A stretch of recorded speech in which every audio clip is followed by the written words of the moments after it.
Eu conheci o Samuel na empresa onde trabalhávamos. Não foi amor à primeira vista, pelo menos não para mim. Para ele, talvez. Eu demorei um pouco para perceber que aquele rapaz alto, de olhos claros e sorriso fácil, não era apenas mais um colega de trabalho educado. Ele era diferente. Ele era do Itaim, zona sul de São Paulo. Alto, branco, gentil. E muito, muito engraçado. Eu nunca tinha conhecido ninguém como ele. Ele me olhava como se quisesse me enxergar de verdade, como se eu fosse interessante. Eu me sentia bem ao lado dele. Em pouco tempo, eu estava apaixonada, e ele também por mim. Meu nome é Marcela. Sou negra. Eu tinha 22 anos na época. Minha rotina era uma loucura. Trabalhava o dia inteiro na empresa e estudava enfermagem à noite. Eu pegava 2 ônibus para ir e 3 para voltar. Muitas vezes eu dormia no caminho, com a cabeça encostada no vidro frio do ônibus, e acordava com o cobrador gritando o ponto final, mas eu não reclamava, porque tudo aquilo era para pagar minha faculdade, para construir um futuro, para sair do lugar de onde eu vim. Eu sou de uma comunidade de São Paulo. Não vou dizer o nome aqui para não expor ninguém, mas quem é de comunidade sabe do que eu estou falando. É o barulho do funk no fim de semana. É o cheiro do feijão cozinhando na hora do almoço. É o vizinho que empresta açúcar e o outro o café. É uma aldeia verticalizada, apertada, barulhenta. Mas é lar. Fui criada por 2 mulheres fortes. Minha mãe, Maria, e minha avó, Gracinda. Minha avó trabalhou a vida inteira como doméstica. Limpava a casa dos outros para sustentar a nossa. Minha mãe foi cabeleireira. Abriu um salão no quintal de casa com 2 cadeiras e um secador que vivia queimando. Elas me ensinaram que dignidade não tem cor, não tem endereço, não tem salário. Dignidade é manter a cabeça erguida quando tudo quer te empurrar para baixo. Com muito esforço, eu e minhas 2 irmãs tínhamos o que precisávamos. Não sobrava muito, mas nunca faltou o essencial. E, acima de tudo, nunca faltou amor. Amor era o que minha avó colocava na comida quando dizia para eu comer mais um pouco. Amor era minha mãe acordar às 5 da manhã para pentear nossos cabelos antes da escola. Amor era o que transbordava naquela casa de paredes finas e chão de cimento queimado. Então, quando eu encontrei o Samuel, eu achei que sabia o que era amor. Mas ele me mostrou um outro jeito de amar. Mais calmo, mais seguro. Um amor que não precisava gritar para ser ouvido. Nosso namoro foi para frente. Fazíamos planos para o futuro. Ele terminando a faculdade de administração e eu a de enfermagem.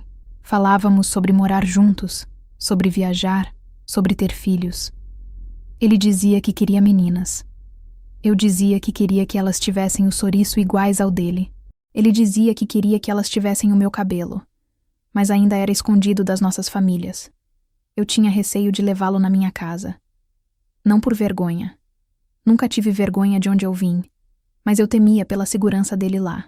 Comunidade não é fácil para quem não conhece. Um carro estranho já chama a atenção. Um rosto branco, em certos horários, pode ser um alvo. Eu não queria colocar ele em risco, então eu ia evitando. Sempre com uma desculpa sobre minha avó não estar bem, sobre minha mãe ter viajado, sobre a rua estar muito movimentada. E ele talvez porque já imaginasse a reação da família dele. Nós nunca conversamos sobre isso abertamente. Mas eu sabia. Eu sentia. Ele evitava falar da família. Quando eu perguntava algo, ele respondia curto, dizendo que a mãe era tranquila, que o pai trabalhava muito, que a avó era complicada. Eu não insisti. E hoje eu me arrependo de não ter insistido. Porque se eu tivesse perguntado mais, talvez eu tivesse me preparado para o que veio. Um dia, ele me chamou para jantar na casa dele. Eu lembro de cada detalhe daquele dia. O céu estava meio nublado. Eu troquei de roupa 3 vezes. Coloquei um vestido azul marinho que minha mãe disse que combinava bem com a minha pele. Passei gloss. Ajeitei o cabelo. Eu queria causar uma boa impressão. Quando o táxi parou em frente ao prédio, eu quase pedi para o motorista dar a volta. Era um prédio maravilhoso. Daqueles de novela. Vidro espelhado, jardim na entrada, porteiro de farda, apartamento por andar com elevador privativo. Um universo completamente diferente do meu. Fiquei com vergonha. Mas fui. Porque eu estava apaixonada. O elevador subiu em silêncio. O Samuel estava ao meu lado, segurando minha mão. A mão dele estava suada. Eu achei que era a ansiedade normal de apresentar a namorada para a família. Depois eu descobri que não era só isso. A porta se abriu. O apartamento era enorme. Tudo muito claro, muito branco. Cheirava a flores frescas. Lírios, eu acho. A mãe dele nos recebeu. Educada, sorriso medido. Ela me olhou dos pés à cabeça.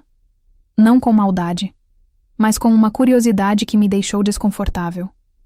O pai dele estava no sofá, lendo o jornal. Levantou, apertou minha mão, voltou a ler. Não perguntou nada sobre mim. Não perguntou o que eu fazia, de onde eu vinha, nada. Apenas um cumprimento seco. O Samuel parecia mais tenso do que eu. Depois eu entendi o motivo. Além dos pais dele, a avó também morava lá. Ela apareceu na sala um pouco depois. Uma senhora pequena, magra, de cabelo branco preso em coque. Usava um vestido estampado e chinelos de couro. À primeira vista, parecia uma avó comum. Doce. Apertou minha mão com as duas mãos e disse que bom me conhecer. Eu achei que estava sendo bem recebida. Eu achei que o pior já tinha passado. Eu estava errada. O jantar correu bem. Eles até pareciam simpáticos. A mãe perguntou sobre a faculdade. O pai perguntou sobre o trabalho.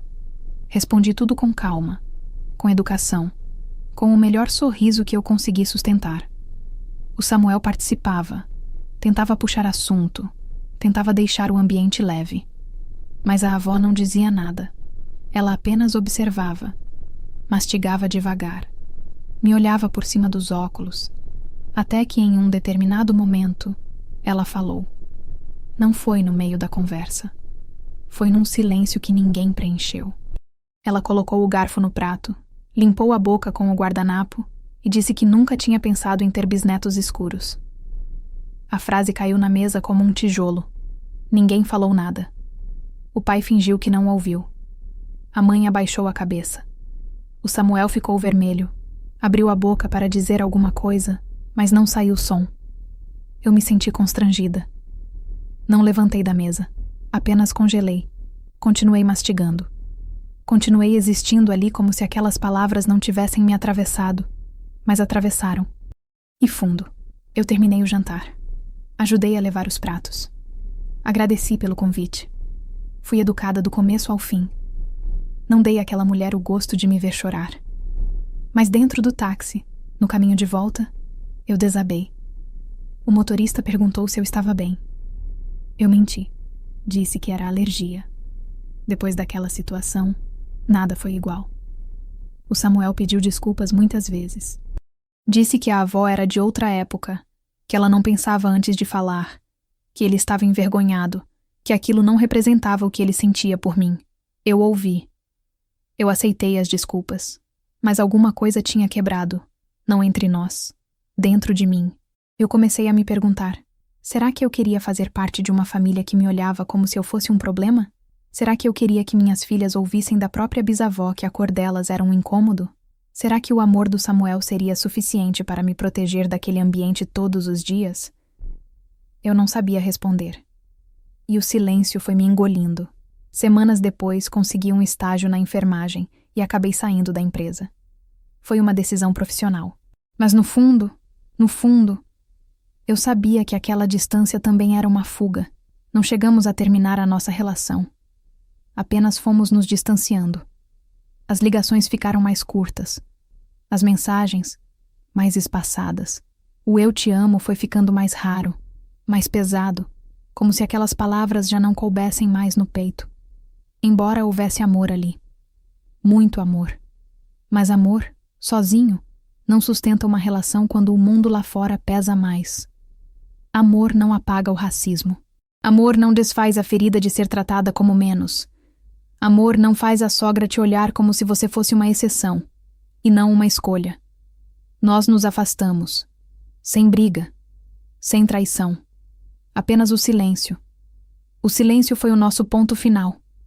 6 anos se passaram. 6 anos é muito tempo. Dá para fazer uma faculdade. Dá para conhecer outras pessoas. Dá para tentar esquecer.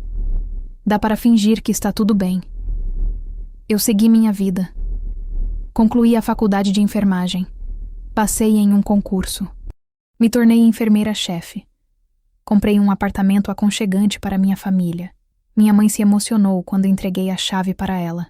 Minha avó já tinha partido, mas com certeza ficaria orgulhosa. Eu não namorei ninguém sério nesse tempo. Tive alguns encontros. Nada que durasse mais de 3 meses.